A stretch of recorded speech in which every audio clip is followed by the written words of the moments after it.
Just when America has reached a breaking point with division, visionary influencer Danny Benson's I'm Proud of You Sis bro movement taps into the pulse and heartbeat of a culture radically torn. But this loving mom's voice of reason and calm has received national recognition. How'd you balance having your children and always traveling with the Yankee organization? When I became a dad, I said that I would always love like a mother. I feel like I have to hide certain things or act a different way because I know some people or some kids feel like they have to. As part of the Chapters Network, Benson brings a weekly show aired worldwide on YouTube and Facebook, and her message is creating positive change. That's Wednesday at 6 p.m. on YouTube and Facebook. And don't forget to hit that subscribe button. Hey everyone, happy Wednesday. My name is Danny Benson, host of I'm Proud of You Sis. Please like, share, and follow this amazing show. It's all about women empowerment and also men empowerment too. You know, once in a while I have men come in the show and share some gems. I give them their cigars. But it's mostly about women empowerment because, I'm a woman and I have girls and I just like to empower women. But I have a great guest today. I so love Nima because she also loves to empower people. And I've been waiting so long to give her flowers because I think she just is an amazing human. I think everyone's amazing, but she's extra special amazing because she's just here to just empower amazing talent, and she just finds so many amazing talents, people that needs to be spotlighted that you would probably normally not see. But Nima is from South Florida, one of my favorite places to go. So basically she is a promoter in New York City, but an extraordinary promoter because there's a few women in this New York that I can say is a fabulous promoter. I mean, she promotes these amazing parties that I used to love going to before COVID. And I mean, this was the parties to go to. Like when Neem was having a party, that was the only time that I'd be like, okay, I am not going anywhere the next day because I am going to Nima's parties because her parties are amazing. Okay. And it's not that many women I can say that are promoters in New York City because they're just so inundated with so many men that when I see Nima, I'm just like, wow, you know what? I mess with her because this is like a man's world. And to see like a woman is just a beast in what she does, I just so associate with like women who are beast in a man's world because it's so hard because, men see us as like frail and fragile and they're just like, what are you doing in our world? So it's like, you got to wear like, multiple hats when you play in a man's world because you have to earn their respect. And also you have to make sure that you make sure, especially they respect you because you can't really play this little game with them because you have to earn the respect right away because if you don't earn a man's respect, I feel like sometimes they'll never respect you. So it's either you get the respect now or you never get the respect at all. But I want to say Nima's Boom Boom Boom, a couple of months ago, we saw like one of these amazing artists that she had there. Her name was, I don't want to say her name because I don't want to spotlight. There's so many great artists. So I don't want to say this person's name because there's so many great artists. But I'm so sad because she moved to LA and I miss her so much. And I want her to come back to New York, but she has to go to LA because she has to, I tell her all the time, she has to spread her wings. People who are amazing have to spread their wings because when you get comfortable like in one place, that's not good because you have to grow because in growing, it makes you uncomfortable, but it's just like it's like you're a caterpillar and all of that growth and uncomfortability. That's when you become like this amazing butterfly. I don't know. I'm talking, but I want you to meet Miss Nima Kamar. Hey, Nima. How are you, Nima? How are you guys? Danny, first of all, thank you so much. You know I'm terrified of interviews. I have been avoiding this for so long. First of all, Danny asked me a while ago, and I was just like, I want to, but I'm scared because I'm so shy and I don't like to do interviews and talk to people. I'm actually, for a promoter and doing events for so long, you would think I'd be so excited about this, but I'm really shy, you guys. I'm an introvert. But thank you for having me. You know what's so crazy? I understand that you are introvert because I'm one of those people. Is that okay? Yeah, it's fine. Okay, cool. It's fine. I understand why you're an introvert because I am a social butterfly, but I'm also like a homebody. I love being at home. I love being with my family. Mm-hmm. But it's like when I'm out there, I know I have to do like the social butterfly thing. But I get what you're feeling. I'm an introvert, extrovert type of person. So I understand what you're saying. But I had to give you your flowers. I've been asking you for a long time. I'm like, girl, we need to spotlight you. You're amazing. I appreciate it. So are you, woman. Thank you. You're amazing, and you're doing amazing things. And I'm like, I need the world to know your name. This is Nima Kamar. She's the founder of Nima's Boom Boom Room. She finds so many amazing artists, including Bobby Storm that we saw a couple of months ago for one of my cousin's birthdays. She's amazing. Even Steve Harvey mentioned her name a couple of weeks ago. I mean, she's super amazing. I had to even put her on my page because that's how amazing she was. She serenaded my cousin. Hi, Heidi Mom Point. Because you left early because you were flying to LA. Actually, you were actually moving to the West Coast, so you had to leave early. And I'm so sad about that. But you've been doing the Nima's Boom Boom Room for 10 years. I have good news though. Huh? I know. I'm gonna be back in New York on May 11th. May 11th, we're having a show in New York. I decided, because so many people asked for me to continue it in New York and keep doing it, because it's something that they actually really like. So we decided to make the show not just bi-coastal, but we're also planning a tour in different states, obviously. So we are planning that. But I will be back in New York on May 11th. So hopefully you can come. I'm coming. I'm definitely coming to support you because I don't even talk about it. I'm about it. I like to support amazing women like you. Okay. So is that the announcement you had that you are coming back to New York? Well, no, I'm still going to be in LA. But one of the things I learned from being out here, first of all, when I came out here, everybody told me not to come. Everybody was like, we don't really know how the people in LA are going to take it, if you're going to do well. And I've done 2 shows out here. I've been here for 4 months and both the shows have sold out. And so I was just like, you know what? I can do this in other states. And people are actually calling me and DMing me, say, hey, listen, let me help you do it in Miami or Houston. Or ATL. Or ATL. Yeah, I'm actually going to Atlanta to look at spaces in a few weeks, right after the New York show. So I am looking at other spaces, and we are looking to raise the capital to make it a tour. Yay!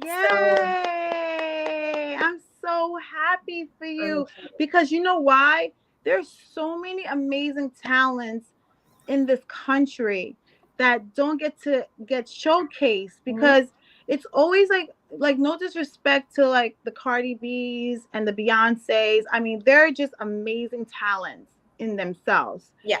But there's so many mom and pop places all over the country that have so many talents. And sometimes they don't get to stand on the long lines of American Idol and America's Got Talent. So now they get to come to you, Nima. Yeah, I've been really, really blessed with the platform that I have. And this all started because from nightlife, obviously, I was a promoter for a long time. And then I met Jeff Robinson, who is the CEO of MBK Entertainment and part of RCA. And he's the one who helped me start this. Just so you guys know, he manages Her Official. He manages Maida, Tony Stith. I mean, he started with Alicia. He's helped so many artists. Elle Varner, that's how I met Elle. K. Michelle, that's how I ended up on K. Michelle's show. But he really helped me and taught me so much about just how, if you have the platform and if you can help someone else and if you have the relationships, like what good are you if you don't really give back? So I started the show, and he knew from the first day that I was going to do this, and I was so scared. I didn't start it until 4 years later. And it's going on 10 years now. So if I can find the talent and help give them a platform to possibly get signed or to get some kind of deal or just to build their fan base, that's what that brings me joy, to be able to help other people. I mean, and that's what humanity is all about. Like, what is the point of not helping others? Right. What is the point of being on this earth and not helping one another? Like, what is the purpose? Like, when I see people that are able to help someone else and they don't, I'm like, why are you even, like, I mean, I respect life, but what is your purpose of even being here?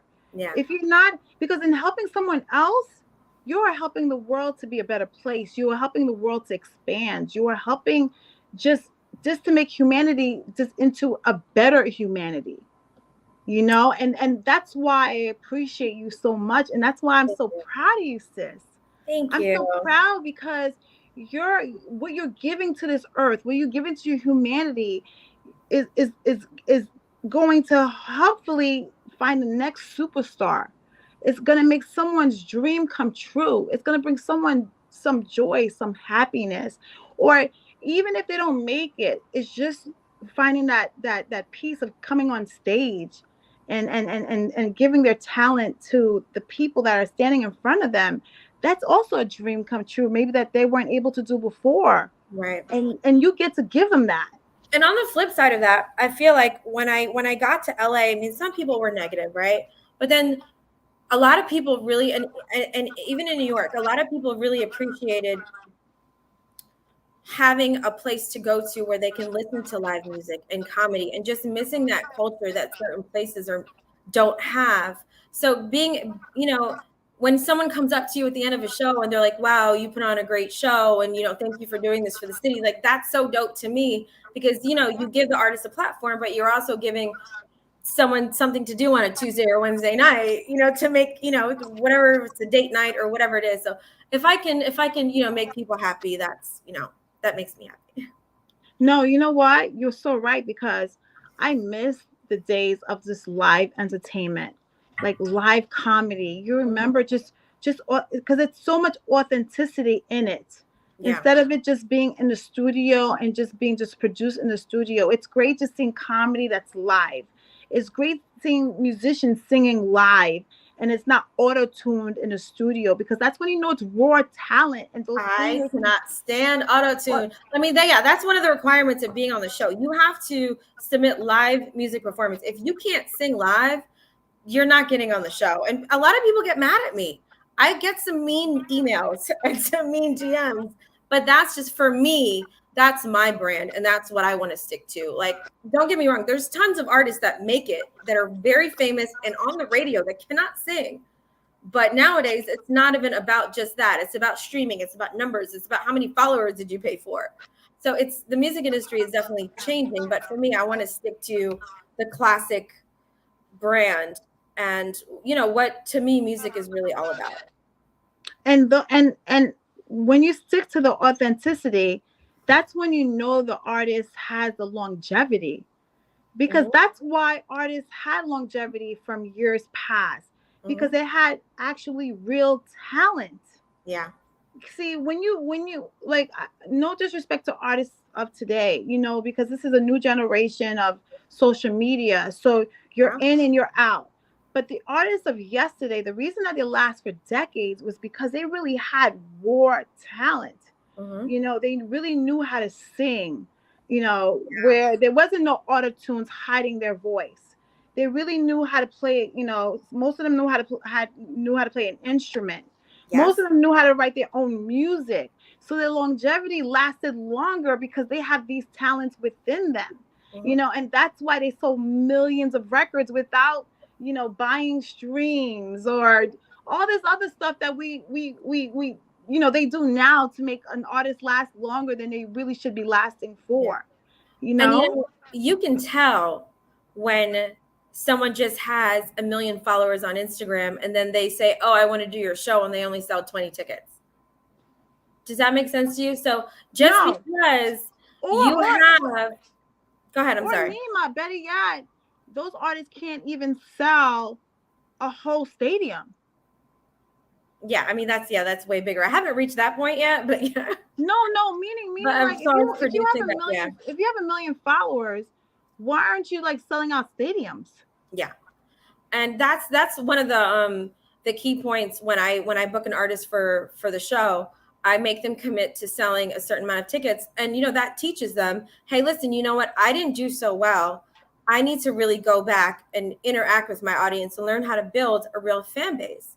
Because if you can't build a real fan base, like you said, you're not going to have very much longevity in this. You're not going to have any longevity in this business at all. And a lot of the artists get mad. They're like, what do you mean? I have 100,000 followers and I have 50,000 on TikTok and people repost my videos. But you know what? Can you sell out SOBs? You probably can't. See, that's what I'm saying, because you're right, because likes doesn't mean that they're actually going to take the money out their pocket and actually buy. It's easy just to press a button and just go like, because it's free. I can do that all day long. I can like something. Yeah. But does the like turn into profitability? Not at all. And I see that firsthand. So I can say that I've witnessed it. And I hope that, that they learn this, and I hope that they really, use the show, whether they do well or not, as a learning lesson and as a platform for them to go back and say, hey, listen, I need to, take voice lessons. I need to figure out how to grow my platform in a better way. I need to interact with my fan base. Sometimes you have to do free shows in order to build your fan base. You have to go out and do those things that you're like, oh, well, I'm too good for this. You're not too good for it. You're really not. You really have to learn to build your fan base, a genuine, authentic fan base. And you know what? There's nothing wrong with doing something for free. I tell a lot of kids all the time, I'm where I'm at because I used to intern for free. There's a lot of value with interning for free because it's all about building the relationship. Like you do it for free because you get in, and the purpose is to learn what you're supposed to learn, and you're supposed to meet the people that you weren't able to meet because of the fact that you didn't get the job. But guess what? The value is who you're going to meet, right? And also what you're going to learn, and also the relationship you're going to be building, right? So a lot of people's like, oh, I'm not going to do this for free. I'm not going to do it for free. Forget about the monetary. Think about the value of the relationships you're going to build, and so sometimes working for free is so much more you get out of it doing it for free than looking for a paycheck. Look at Sherry from Rock Nation. She started off as an intern making $25 a week or something like that, and now she's the president of Rock Nation. She put in the work. And that's what kids need to understand. And maybe us adults are not really communicating that well to them, because maybe we make it look so easy that we're not really explaining like our roots, how we began, because a lot of us all began from the bottom. And a lot of people think that the way they see us, they think that they want to be where we're at. And I'm like, no, you can't really be where we're at because you don't understand. We worked from the bottom, and a lot of us worked for free before we even got to where we got to. And I don't mind. Look, I don't mind helping people out. I don't mind giving references. I don't mind giving my contacts. I don't mind it at all. But what I have to have people understand is you still got to do the work. Yeah. And some people don't understand it. Like they don't understand the fact that you still have to do the work. You're not, with me giving you all the information doesn't mean that you're going to be where I'm at. You're still going to have to do the work. Right. That's one thing that I always appreciate about Jeff Robinson. Jeff, when I was at MBK, I was just, I was there to like watch what everybody was doing in the office. and learn from him. I didn't get paid to do any of that stuff, but that's the one thing I feel like a real teacher and a real leader does for you. They give you the tools. They're not going to do your homework for you. When you're interning, they will give you the tools. They'll tell you what you need to learn, but they're not going to go out and do the groundwork for you. And that's one thing, like, as frustrated I would get with Jeff. That's the one thing that I learned, and I was able to eventually do all of this stuff and get the partners later on my own. Danny, I can't hear you. No, it's a little muffled on the bottom. Hold on.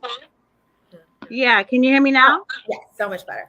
No, that's why it's great to have a great mentor, because the things that you learn from a great mentor is invaluable. Mm-hmm. And that's why I feel that Nima's Boom Boom Room is you're such a great mentor to all of these amazing talents, because you're teaching them so many things.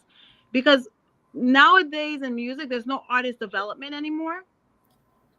It's few and far between. There are some people, but like you said, it's not a lot. I mean, there are a few people that like I still rock with, but they make you take those voice lessons. They make you take those dance classes. They make you say, "Hey, learn to play an instrument so you know how to read music." They're still there, but a lot of people, they don't. It's not what it used to be. Labels just want you to have the package and say, "Here I am. Here's everything that you would have done for me 10, 15 years ago." And then they run with it, not realizing that you really can't sing live, or you really don't have the fan base that they thought you might, because they'll look at your streaming numbers and be like, "Oh, they have a lot of followers. They have a lot of hits." And those streaming numbers are not even real. Really? So okay. So when you have talent, what advice do you give them after they do your show? To continue on, like if they're like really good, what advice do you give them, like after your show? Like what do you tell them to do if they're really amazing? Well, there are certain artists like Bobby Storm, for instance. Bobby's just the last of the Mohicans. Whether when it comes to singers, she's one of those people that I don't need to tell her nothing. Like she was fire on her own way before she met me. So there's a few artists that are obviously out there that are still like that.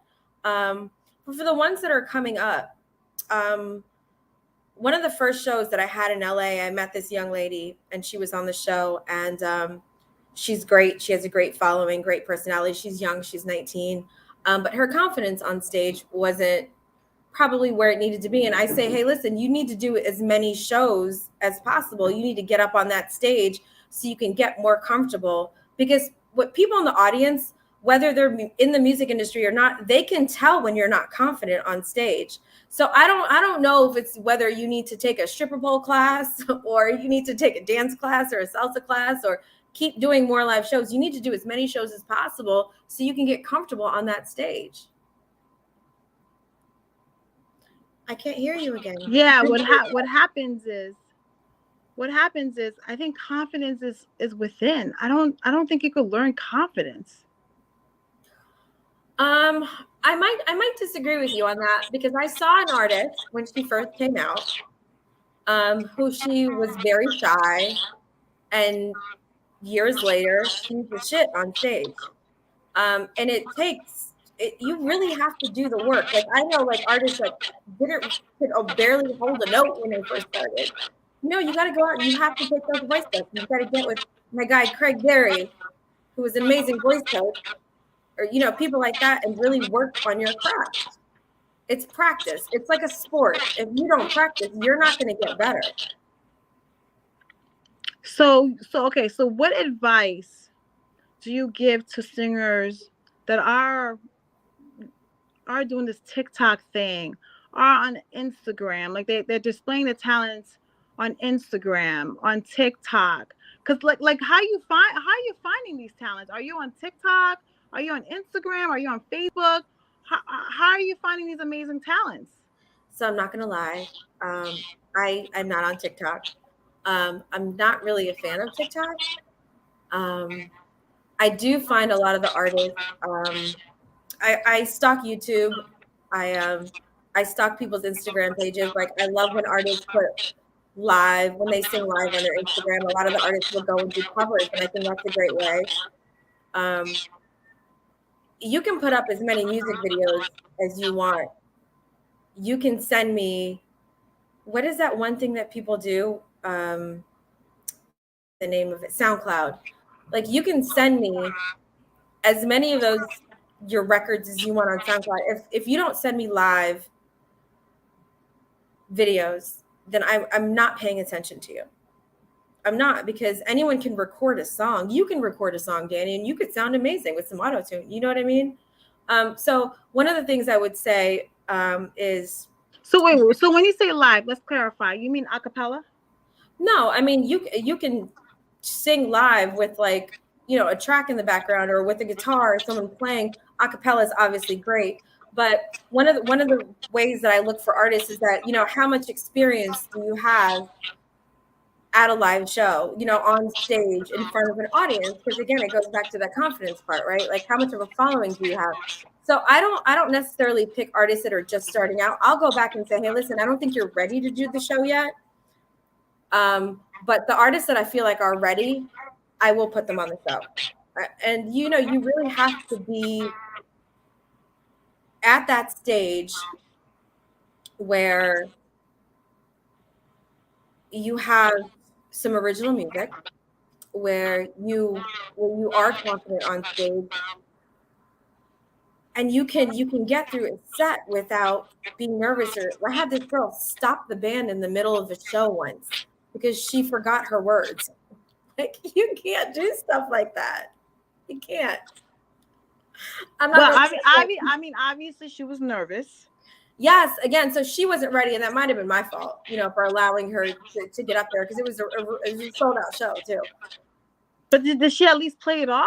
I mean, because obviously she's the only one that knows the words. She ended up playing it off, sure. Okay. Good. But as far I'm not on TikTok, right? So I will say, like, for Instagram or Facebook, I feel like you guys need to, anything live I will look at, right? The more live stuff that you sent me with you performing at a show with a band particularly is what I look for. And you can tell by looking at videos, you know.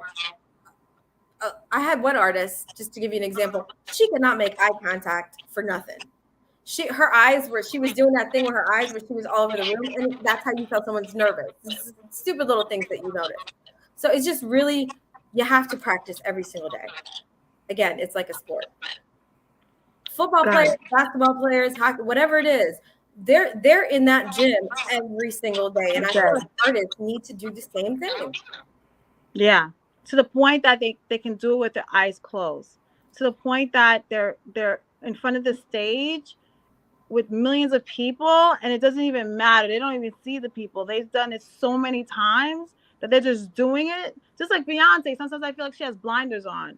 She just performs. She's the best. She's the best. She just performs. I don't even think she sees the people sometimes. I think she's just on. But then you go back and you look at like what her dad put her through growing up. He put her through every single class, dance class, voice class, he made sure that she had every opportunity to practice.